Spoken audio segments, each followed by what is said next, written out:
Welcome back to The Real Story. Today's next topic is about America's top geopolitical rival, China. China is undoubtedly the biggest threat to America's power on the world stage. And China is currently embroiled in a new age space race with America regarding the development of artificial intelligence. So what is AI exactly? Simply put, AI refers to computer systems and technologies that are able to perform tasks which have historically required human intelligence. And there's a big race right now to see who can push the limits of AI for their own gain. And that brings us to the main story of this segment. In a brand new development, Nvidia, an American company that's world famous for designing graphics processing units, or GPUs for computers, gained approval from the Trump administration this week to begin the sale and export of the highly sought after H20 computer chip to China. This chip is used to build and update a wide range of AI systems, and Nvidia, which has also become a major player in the world of AI, plans to ramp up the supply of these chips to China in the coming months. Now, U.S. Secretary of Commerce Howard Lutnick has been a part of the ongoing negotiations over rare earth minerals, and he said this deal was part of those negotiations. So now orders by China for these chips will be sent through the U.S. government for approval before being shipped overseas. And while the H20 isn't among the top semiconductors being manufactured by the U.S., it still must comply with strict regulations on exports of AI chips to China. And the Trump administration has also been closely regulating the exports of advanced technology as a way to keep things meant for civilian use from being used militarily. Moreover, some lawmakers have supported the deal, saying it'll bring more jobs to American soil.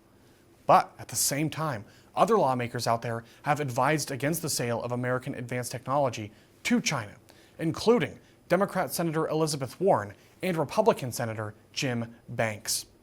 Here with reaction is Satya Thallam, the Senior Vice President of Government Affairs for Americans for Responsible Innovation. Satya, thank you for joining us. Thanks, Riley, and I'm thankful for that intro because we don't have to discuss why this is important. We just have to talk about the impact. Absolutely. So where do you want to begin with that? Well, I want to make one small correction. And again, I think that intro really well summed it up. The H20 is generally understood as being slightly less good than the world-leading H100 GPU. That's actually not strictly true. Back when the H100 was first introduced, the main constraint on the frontier of AI models was training. Okay. Right now, what we're seeing for the leading models, the leading labs, it's actually inference. And in some cases, the H20 is actually more efficient and is actually slightly better at it. So we're not talking about a second best. We're talking about a first best in some different arenas. I see. Thank you for saying that. Now, the main point for me here about this story, and I do want to get your thoughts about it, is whether or not this could empower the CCP and their military. What do you think? Oh, I think that's just undoubtedly true. And anyone who disagrees just either isn't paying attention or isn't telling the truth.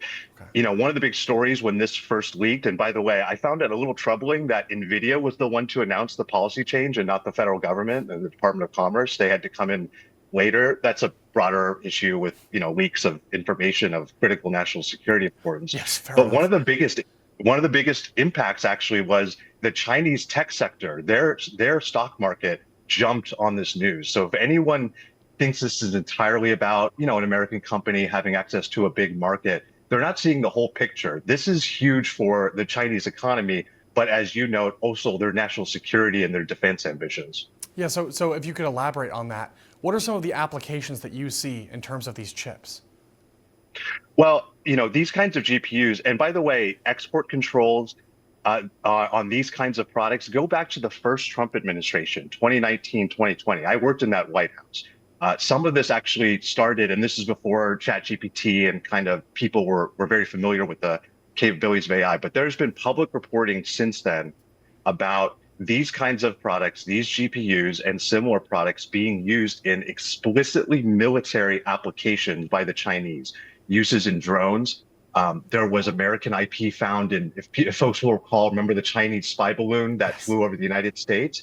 There was clearly restricted American technology that by law was not supposed to fall in the hands of Chinese that was found to have been included among that balloons technology. So this is not hypothetical. We're not saying the Chinese could use these for military applications. These are explicitly for military applications, in addition to civilian applications like DeepSeek. We all remember, the release of DeepSeek and their R1 model.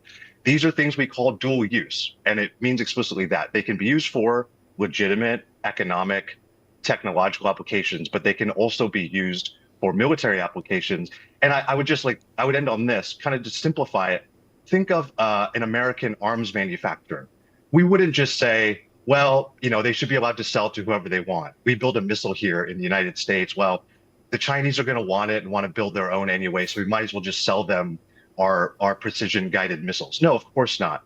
But that's what we're talking about here. These are inputs into those kinds of applications. That is a deeply disturbing thought. So, Satya, I'll ask you one more question then.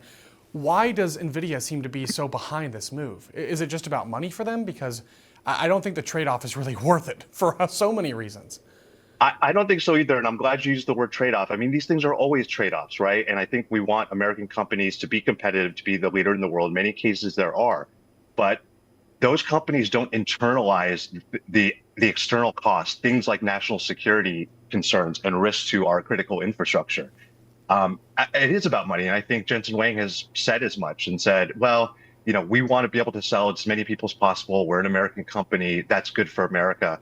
I think it's true as far as it goes, but there are other downstream effects that we have to be concerned about. And look, nobody has an illusion that we're going to stop China. They are going to have their own homegrown talent, their own homegrown technology. But just because someone, say, breaks into your store, it doesn't mean you don't lock the door the next day and you stop minding it and say, well, we might as well keep the door open. We shouldn't make it easier for the Chinese to catch up to the United States, especially for these kinds of military applications. Such a good point, Satya. So we'll end with that, but I also want to say thank you for your time today. I so appreciate it. Thank you, guys. And I think this is a really important story that you guys should stay on top of. Will do.